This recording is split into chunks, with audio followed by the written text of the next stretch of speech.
Kita ang pinakatago-tago sa ilalim ng tubig.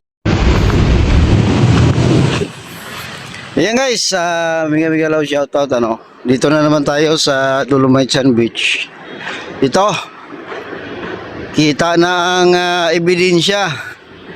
Ngayong low tide, marami talagang makikita dito sa Manila Bay. Pag ang tubig ay bumaba, ito na ang kinahinatnan. Kita ang pinakatago-tago sa ilalim ng tubig. Ito. So, malalapitan natin. Makikita natin to nang malapitan talaga ngayon. Wala na tong kawala. Ito, ang outfall. Yan. At siyempre, may dumaan na yate sa gitna. Oh. Actually, yan sa mga inchik yata yan eh. Surveillance na naman yung mga talaga. Hindi na tantanan yung ating dagat. So ito naman guys, explain ko ulit. Motorized at saka yung gravity outfall. So motorized, in-install ito noong kasagsagan ng baha na nagreklamo na ang mayor ng Maynila na binabaha ang Kamaynilaan, lalong-lalo na dito sa Malati. So nagdagdag sila ng 20-inch pipe, carbon steel, na siyang maghigop ng tubig dyan sa drainage para maibsan, makatulong sa gravity outfall. So ito ay motorized. So pag umulan, pandarin nila yung pump, ang motor, at higop ng tubig at ibuga dito. So parang lang, no? Parang yung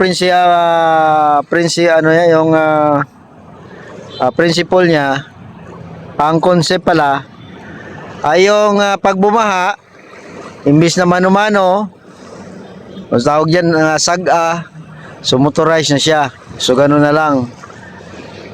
Kapag umulan, nakikita natin dito may bulwark. Bakit? Ito yung outfall, yung motorized outfall. Ano yan?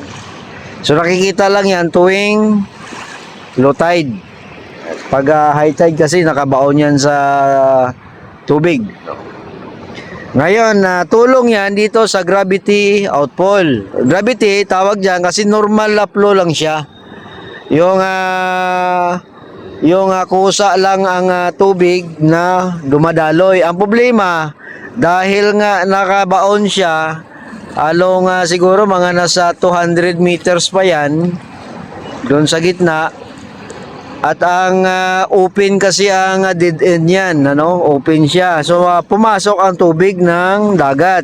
Ngayon, ang pressure ng tubig ng dagat ay kailangan pa yan itulak ng tubig tabang.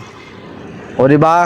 So medyo imbis na lang siya normal flow, sagupain niya pa yung tubig ng dagat. So yan ang isang dahilan kung bakit medyo hirapan, hirap kumbaga kung ikaw sinisipon, hirap kang huminga dahil may bara. Oh, di ba? Nadamay pa yung ilong, di ba?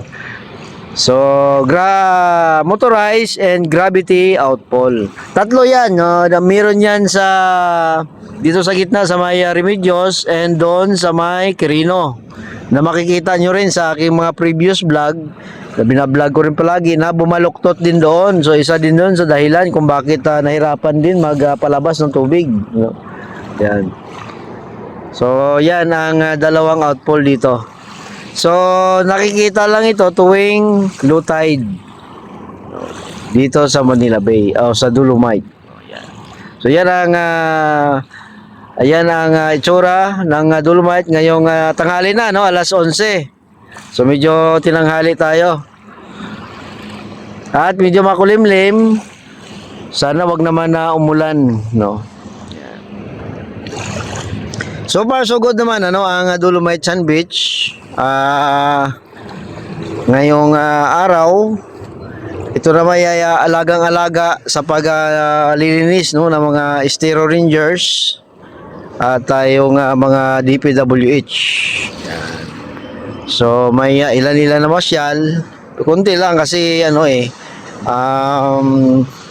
tanghali na, mainit. Yun yan sabi ko guys, kumbaga ito yung broken time, no? Pag tanghali, wala naman talagang mamasyal dito masyado kasi mainit. No? Tayong Pilipino, takot tayong umitim eh. Pero ang maraming namamasyal dito tuwing hapon, mga alas 5, alas 6 o mga bandang alas 4. So yan na yung time na maraming namamasyal. So kaya nga sabi ko, sana habaan nilang ang oras, no? Gawin nilang imbis na alas 6, pwedeng gawing alas 7 siguro, isang oras para makapamasulit, no, pamasyal ng mga tao dito. Kasi sa bandang alas 6 diyan maganda mamasyal. Pag ganitong oras, tingnan nyo, wala namang namasyal. Siguro kanina mataas ang tubig. Nakikita natin sa buhangin. So siguro mataas ang tubig at yung alon malakas kasi tinulak na naman yung buhangin. Kung napansin nyo nakaraan, ito ay binuldos, tinulak yung buhangin papunta ng dagat kasi tinatapon pabalik ng tubig, dahil sa lakas ng alon. Pero ngayon unti-unti niya namang binabalik. Tingnan nyo, nakikita natin yan sa korte o sa sitwasyon ng buhangin. Yan di ba?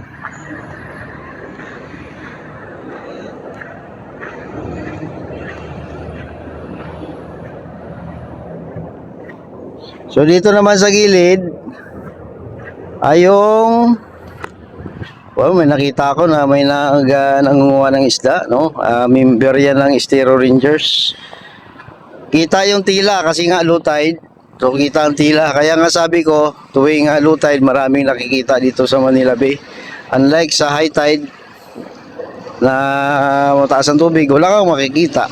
So yan ang tila, no? Yan, lumulutang-lutang, Yan.